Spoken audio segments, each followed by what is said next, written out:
Protos right now is one of the most toxic cards in the entire game. When you go first, it's a lockout card that prevents your opponent from playing, but it's also a card that's basically impossible for them to interact with because you have so many ways to stop hand traps, and board breaking cards don't work against it. Okay, so here it says neither player can special summons. Oh my gosh. Yeah. Do you think Protos is ban worthy? Then of course we play the one FTK card, which is Protos. Make sure you play Protos. He's like, it's an FTK card. Why is this card? Why do you think this card's gonna get banned? Once again, it's an auto win card. And the third card that would be tied with these other two powerhouses would be Archnemesis Protos. You can search a card that pretty much skips your opponent's next turn almost. Banning a Yu-Gi-Oh card should generally be a last resort. It should come after careful and thoughtful consideration. The powers that be should take into account not just the benefits but also the consequences of this action, then proceed forward if appropriately.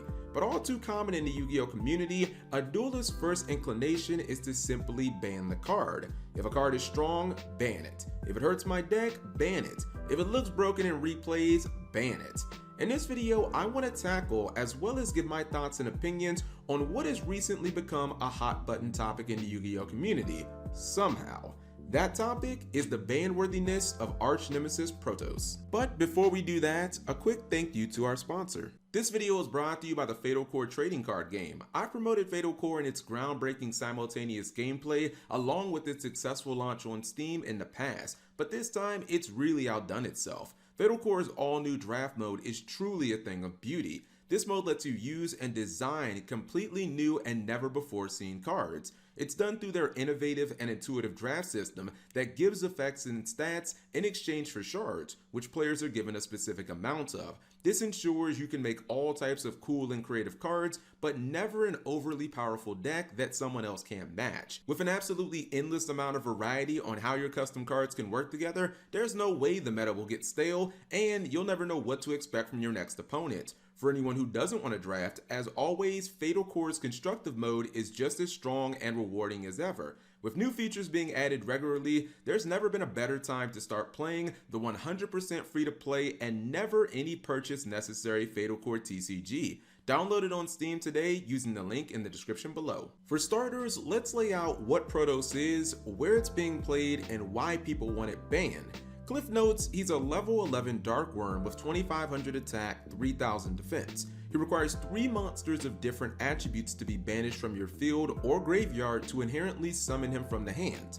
On field, he can declare 1 attribute and destroy all monsters of the declared attribute, then until the end of the next turn, neither player can special summon monsters of that attribute. Also, he can't be destroyed by card effects, so he'll never die by his own effect. Right now, people are playing him in Swordsoul, where, quite frankly, he's a natural fit. The card was actually released in the TCG over a year and a half ago, but is just now starting to see significant competitive play. In that year and a half, Protos didn't garner much favor with duelists because of its 2 giant drawbacks. Number 1, the difficulty of summoning it, and number 2, the searchability of the card. With that being said, both of those flaws were very much alleviated by the Swordsoul archetype. Getting 3 different attributes in the graveyard / on the field early in a duel isn't the most difficult thing for a lot of combo decks, especially if they link summon a bunch, but it might also require some additional risky or unnatural plays. In Swordsoul, this isn't necessary because, just like the Tenyis, the attribute pool is all over the place. Mo-Yi is water, Taya is wind, Long-Yun is fire, Ecclesia light, etc, etc. So in this deck, you don't have to do anything outside of your standard plays. Secondly, and the more important factor, since Protos is a worm, this deck can search it. Swordsoul Emergence is generally a play starter for the deck, but it can also cap off a player's turn, as if you control Synchro, it lets you search any worm. The same can be said for Heavenly Dragon Circle, which ignores the make a synchro condition at the cost of tributing a worm to activate it. The complaints with this card largely come from the fact that if summoned turn 0, one duelist will always be able to lock the other out of summoning dark monsters completely for their turn. Conversely, if they don't fancy dark, this player will often have the option to lock out light monsters at the expense of their Shijiao or Yangzing Chao Feng. The latter play does pay you back for its destruction with the Search of a Tuner, which is exceptionally nice for this deck, as not only is Ecclesia herself a tuner, but also some of the best generic hand traps in the game, such as Effect Veiler and Ash Blossom and Joyous Springs are as well. I will admit, on the surface, it seems like an overwhelmingly strong and unfair play that nearly guarantees victory for the Swordsoul duelist, easily locking your opponent out of special summoning one of the two most supported attributes in Yu-Gi-Oh! And if you choose light, you might get a versatile hand trap as a bonus. It seems pretty crazy, right? But here's the thing. Once you go beyond the surface, how much scrutiny does that play really stand up to? Let's just think for a second. If you were at a competitive event like a YCS or a regional, it'd be very unlikely that during the rounds of Swiss, you'd know what deck your opponent was playing going into game 1. Which begs the obvious question, how do you know what attribute to call? We can all agree that Drytron would get completely wrecked if you chose the light play, or Phantom Knights will cry if you pick dark, but with no prior knowledge of your opponent's deck, at best you're just guessing and hoping it's right.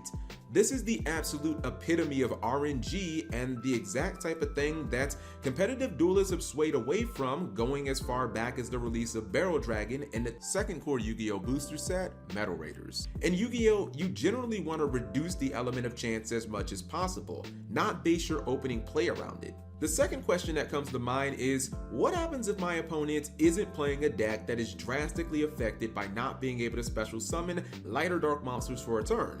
If this highly possible, and maybe even probable scenario comes up, then Houston, we have a problem. If you find yourself facing down Tri-Brigade Lyraloose, where the bird side of the deck almost entirely consists of wind monsters and plays, then the most you might accomplish is just annoying your opponent. They can't go for Omen if you call Dark, or Yatopic Future for Light, but basically everything else they normally do is completely on the table. Let's dance with the meta a little more. What happens when you play against Sky Striker, a deck that normally special summons Wind, Fire, and Water as its standard opening play going second? Maybe Madoche, which only special summons Earth monsters after resolving Pettingcessor. Fluunderies, you know, that deck that literally never special summons to begin with. You may think that I'm cherry picking specific decks to prove my argument here, but the European Remote Duel YCS had 8 different decks in the top 32, and the North American equivalent of that had 13. Keep in mind, this included the likes of Plunder Patrol and even Salamangreat. Oh joy, even more decks that would most likely be unaffected by a blind Protos in game 1. My point is, it's really easy to think in theory that Protos will just hit the field and, to quote other Yugitubers, make it so your opponent doesn't play, but in reality, for game 1, you generally have no idea how effective a blind Protos for light or dark is going to be, or if you should even commit the resources to the play at all. Let's not forget, the only way to guarantee you see Protos in Swordsoul is to use one of your once per turn generic search cards.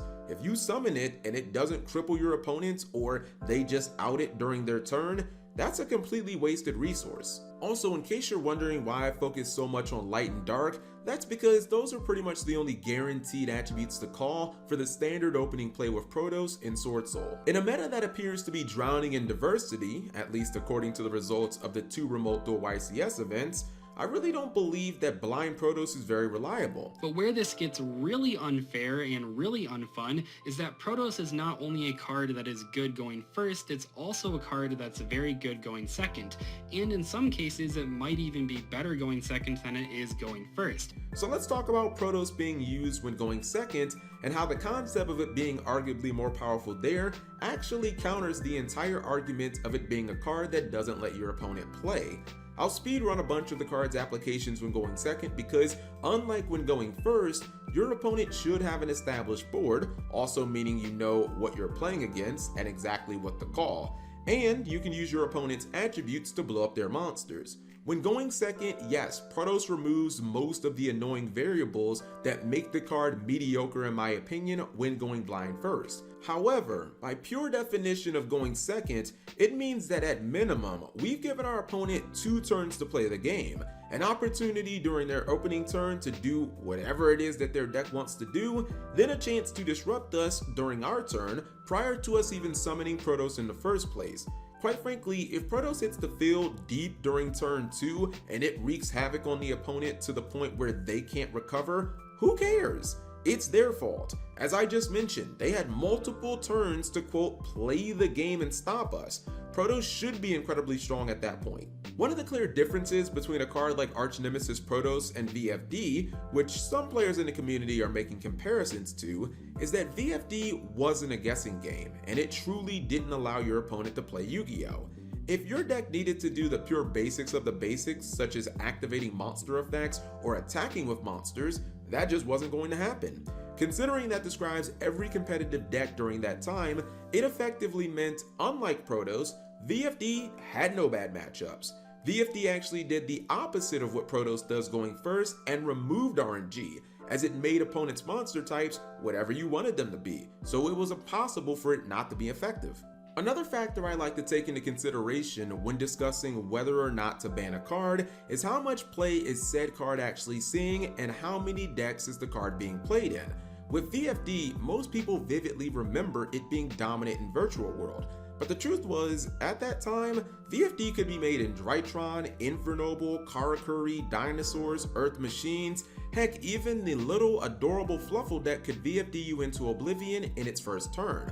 Protos is far less splashable. In fact, only a single competitive deck uses it. And I'm not even just talking about tier 1. Even going to tier 2 or one step down to roguish level, there's almost no chance that you'll be seeing this card popping up in anything else. Furthermore, let's take some anecdotal evidence into account. At the European Remoto YCS, there were 9 Swordsoul decks in the top 32, the highest number in terms of representation. However, only 5 of them opted to main deck Protos. One of the last things I want to cover is games 2 and 3, where your opponent knows what you're playing and how in the event that you're playing one of those light and dark decks, Protos is not an automatic GG if you're going second. The fact is, Protos is a lingering effect, and that means cards used during your turn, such as Forbidden Chalice, Forbidden Droplet, and Dark Ruler No More, won't stop it. People will say blah blah blah, but there's a combo where you make Chow Fang first and you can lock your opponent out of a bunch of common hand traps, such as Nibiru, Effect Veiler, and Cyphering Gear Gamma. My simple response is, let's try adapting. Other common hand traps such as Dimensional Shifter and Artifact Lancia stop Protos from even being summoned in the first place. Also, while obscure, Ghost Mourner and Moonlit Chill can be a solid substitute for Effect Veiler and will actually stop Protos from resolving. Lastly, Infinite Impermanence is one of the most popular cards in all of competitive Yu-Gi-Oh! And has been for years. I don't want to anecdotal you guys to death, but check out this duel that was posted on DB Grinder's channel featuring Nesh. In this Swordsoul mirror match, his opponent summons Protos and declares water. He's clearly attempting to lock Nesh out of using any Swordsoul tokens during his turn at all. It seems like a solid game plan, and on paper it might appear to seal up victory, but as you'll see, the exact opposite happens. Nesh dismantles his entire board, OTKs him, and basically takes him to school. I'm not saying I expect every competitive duelist to play up to these standards, but it just goes to show, even when you think Protos is an auto win, as some people say it isn't always. Let me guess, you're not sold yet? Well, here's North American and YCS champion Cody Angelov playing against Liralu's Tri-Brigade. He opens Dark Ruler, Red Reboots, and even gets off Protos for win versus the deck. And guess what? He still loses. So much for being an auto win card. Personally, I say let them eat cake. There's no denying that Archfiend Nemesis Protos has an incredibly high ceiling, and when it really works, you're probably going to win off of it. But it's also a complete and utter crapshoot for game 1 if you're going first. When going second, it should be incredibly powerful, and right now, only one competitive deck can effectively use it, and only about half of those players are even main decking the card. Lastly, let's not forget that in games 2 and 3, people are going to be, or at least should be, more prepared for the card. By the way, that assumes once again that it's even a matchup where Protos is going to be effective in the first place.